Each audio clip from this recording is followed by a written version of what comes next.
Ngayong alam ni Ricardo ang misyon ni Samantha. Tilang isabotahe ng sarili niyang ama ang misyon ni Samantha para hindi magtagumpay. Sa gayon ay hindi rin mahuli si Tigre. Humingi ng tulong si Gabo sa kanyang kaibigan bago niya binalikan si Matanda. Hindi binanggit ni Gabo ang tungkol sa grupong Anino. Samantala sa kabilang banda, agad binahagi ni Samantha sa kanyang ina ang mabigat niyang misyon. Ngunit sa kasamang palad, hindi naman natutuwa itong si Ricardo nang malaman niya. Lalo't kilala niya kung sino ang huhulihin ni Samantha.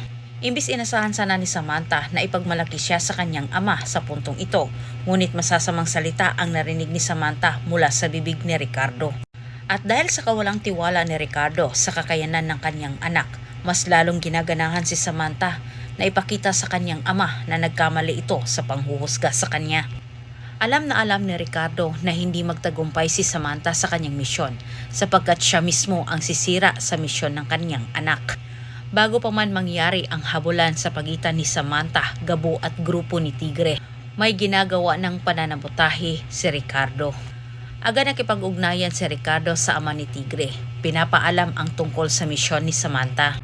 Ngunit sa kabutihang palad, hindi inaadya ng panahon na magtagumpay si Ricardo sa ginagawa niya kay Samantha. Huli nang naabisuhan si Tigre sa kanyang ama, ang grupo ni Samantha ay nakapwesto na. Samantalang ang grupo ni Gabo ay ganun din. Ngunit sa hindi inasahang pangyayari, nagkasalubong ang dalawa. Ang buong akala naman ni Samantha, siya'y sinusundan ni Gabo. Ngunit si Gabo, tilang naaamoy na niya kung ano ang pakay ni Samantha sa nasabing lugar dahil batid niya na ito ay isang parak. Sa mga oras na iyon, alam na ni Gabo na ang pakay nila Samantha si Tigre. Kaya't inabisuhan kaagad ni Gabo ang kanyang mga kasamahan para bantayan ng maigi ang paglabas umano ni Tigre. Bago pa man mangyari ang gulo, antabayan na ninyo ang susunod kong update. Daghang salamat sa pagtanaw, ayaw kalimot sa pag-subscribe.